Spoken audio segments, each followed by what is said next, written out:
This next article from the New Scientist: mindfulness and meditation can worsen depression and anxiety.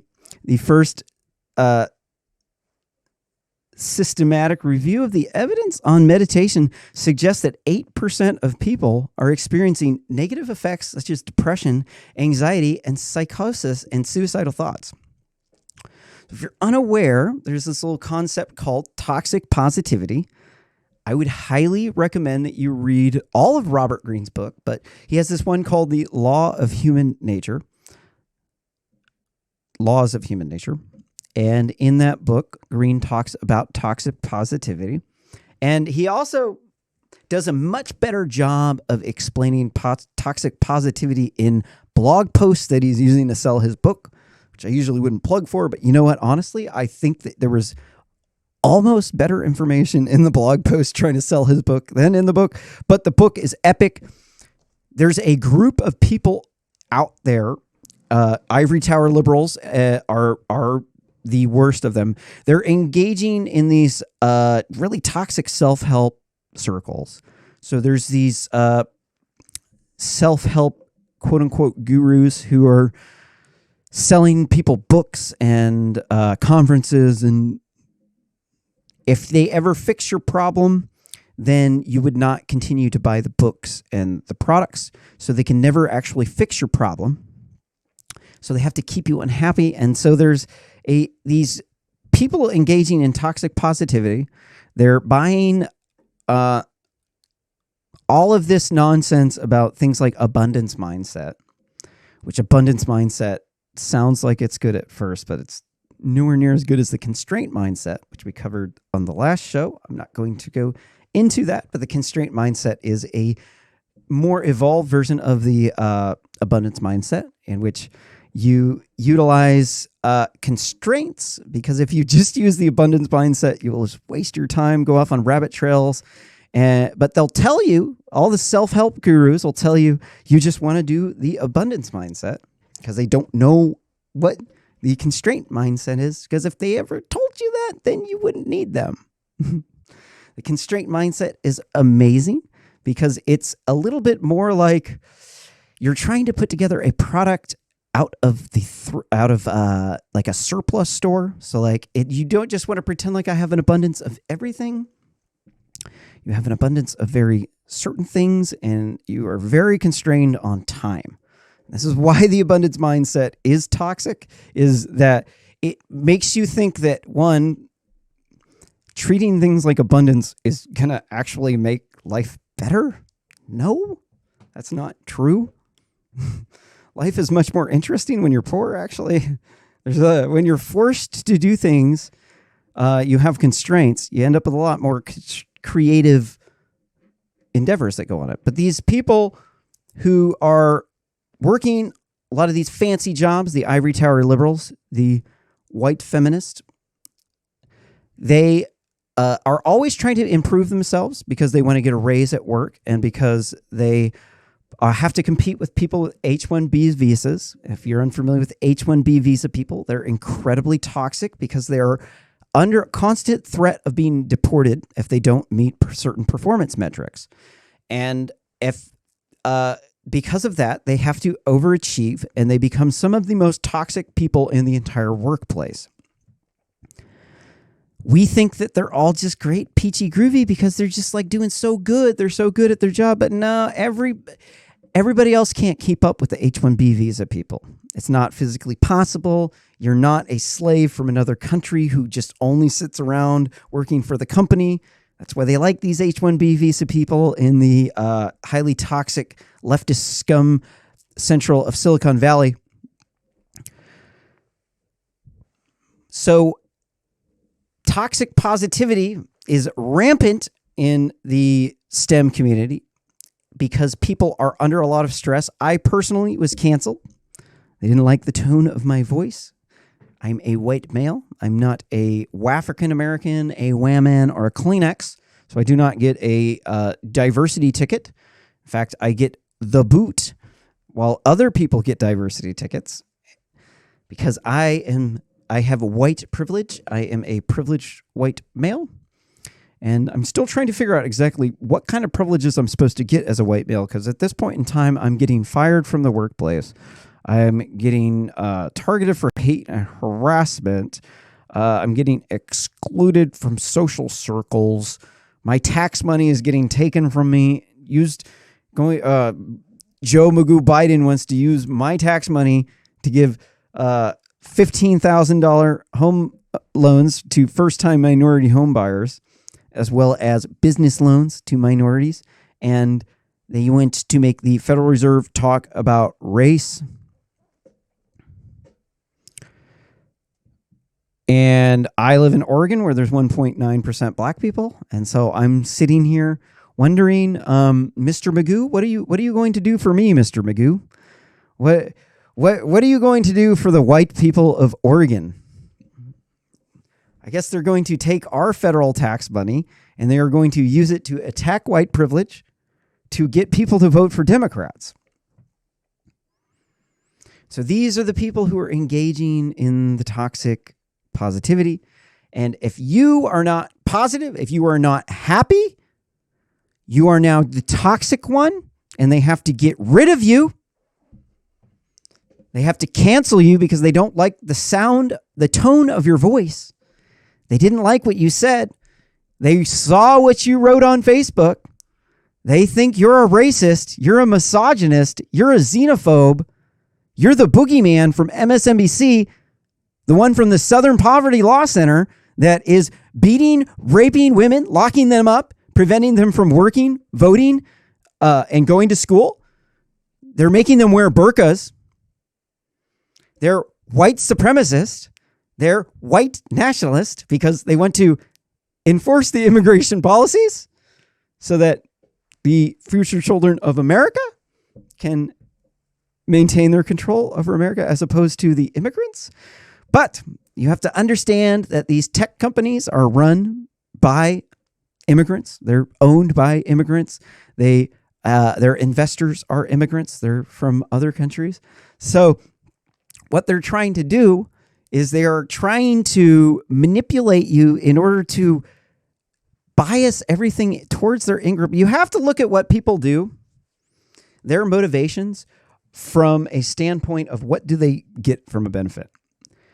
And if you just think that people are doing things out of the kindness of their heart or because they like you, you're naive. It's not true. No, people do things because they get a benefit from it.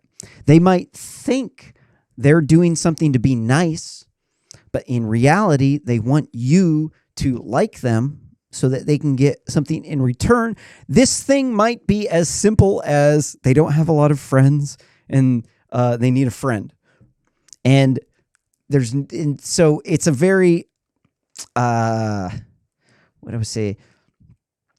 Not a naive, it's an innocent thing. They don't mean to do this. But they have these urges to control the arguing around them. So parents, there's a certain group of parents that they grew up in households where you're not allowed to argue. They're very susceptible to arguing, and they will shut you down anytime you try to argue. These people are engaging in toxic positivity.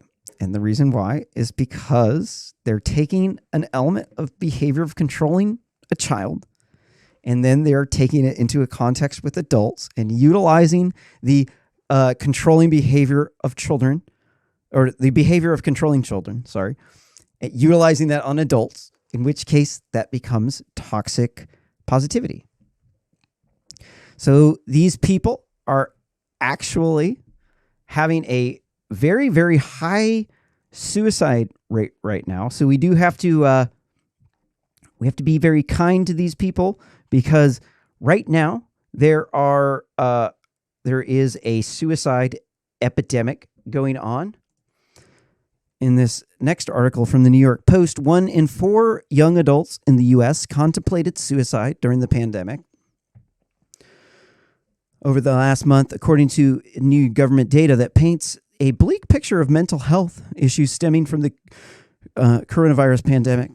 Overall, the new study of the Centers from the CDC and Prevention found that 40% of American adults reported ... They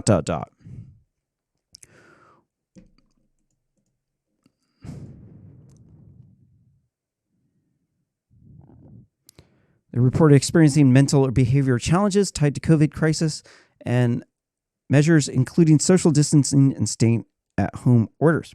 So me, personally, if you know anything about me, which a lot of people in Eugene do, I used to suffer from complex post-traumatic stress syndrome from legal abuse syndrome because my child was kidnapped by a radical feminist and held in a hoarder house, and I got dragged through a court system, and I had to be my own attorney while I was going to engineering school, and it was traumatizing.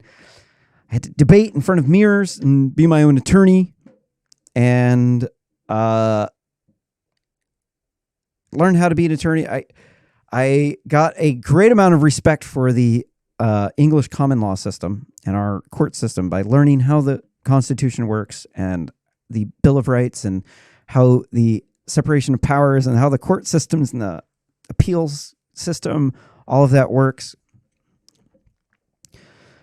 And so I used to be extremely depressed. And then I discovered the red pill because one day, well, I helped start the 2016 Portland anti-Trump protest when I was a brainwashed, radicalized liberal. And then I had Trump derangement syndrome. And then I had always been a feminist. One day I realized that even though I had started that protest and I was always a feminist, if I criticized feminism, that people would start hating on me. And so I started posting meninist jokes on Facebook just because honestly, I'd like to eat some acid and I'm just like having a good time. I'm like tripping out at my house. And then I was like posting meninist jokes because I just thought it was funny. To me, it was really funny. And then the lefties started flipping out. And they started attacking me and trolling me. And then they started calling me racist. And then I just kept posting meninist jokes. And it escalated into like a troll war between the leftists and me. And then people just started turning on me. And that's when I found the red pill and the walk away campaign. And that's when I did not walk away from the Democratic Party because I didn't realize until I realized that illegal immigration was a horrible thing. That once I realized that immigration was a horrible thing, then I realized that I'm totally not a Democrat in any way, shape, or form. Then after that, since then, I tried to date, tried to be a player, didn't work out. I'm a nerd bomber. And so I was depressed a little bit then. And then after the COVID pandemic happened, since I am no longer a brainwashed leftist, I have actually been very happy. No suicidal thoughts, no depression, no anxiety. In fact, I have actually been having the time of my life. I'm loving it, feeling very blessed to have the microphone, to have an audience, to be able to share my views, because I am speaking here because I was canceled. They came for me, and no one will be there to speak for you if I do not speak for you. So I am here to speak for you, for us, for the conservation of classical liberalism, English common law, and the United States Constitution, because that is what we were trying to conserve here in America. And from this, just being able to know, even though people are hating on me right now, people want to kill me. I am, even if it was just me alone in this house, I would rather be alone in my house for the rest of my life than spend another day as a brainwashed leftist drone for the Democratic Party. Once you understand how deplorable the Democrats have been acting. Now, I'm not saying the liberals are bad, but the level that the Democrats have stooped to with this whole race pandering from Barack Hussein Obama and Joe Magoo Biden, the black guy that couldn't get elected president unless he got a white running mate, And then the white running mate then could not be elected unless he had a black female vice president, because he has no other redeeming qualities. Neither does Kamala Harris. The snitch from California, the one that works for the ivory tower liberals, the one that is the brainwashed leftist drone that wants to take the money from the white man to give $15,000 loans to first-time minority homeowners, business loans to minorities, and they want to make the Federal Reserve talk about race. That is about the extent of their political platform there, because Mr. Magoo forgot the rest. So they just had to go with the regurgitated Obama plan of getting the white dude to, or the white person to run with a minority or a woman, because that's the only way that Democrats in California can actually maintain control, because they suck so bad at life that they don't have any better ideas. And this is very sad and pathetic. It is stupid by all stretches of the imagination, but it is mass delusion. It is not just their fault. They are, in fact, part of an entirely corrupt system that needs to be taken out, run by the ivory tower liberals. You have to understand the pyramid that the path they take to go to the top of the ivory tower. You have at the bottom, you have your Antifa street kids, the enforcers, and then above them are the hood Democrats, because they're more minority than the Antifa. The Antifa are the street kids who will fuck you up. And then the hood Democrats, they are the ones who are, they have more guns than the Antifa. And so they're more dangerous, and there's more black people in that group. So they're above the Antifa in the hierarchy. And then above the hood Democrats. Hood Democrats are low-income, big city liberals who vote for Democrats. They live in the hood. Democrats started the KKK. KKK were hoods. So they are called hood Democrats because it reveals to you how stupid they are. So these people, then above them in the hierarchy, are the white feminists. These are the batshit crazy lunatics out rioting in Portland, the whitest big city in the country with one of the lowest police shooting rates. They're rioting here because they're brainwashed. They're losers without jobs. They're at the bottom. They're demanding that they get equity for stuff that they didn't actually build or make. So they went to, even though we're in, the people in the poor people in our country are some of the richest poor people in the world. They still want more. That's not good enough for them. No, they live in a big city where rent is so damn high. It's even oppressive for the people who make $100,000 a year.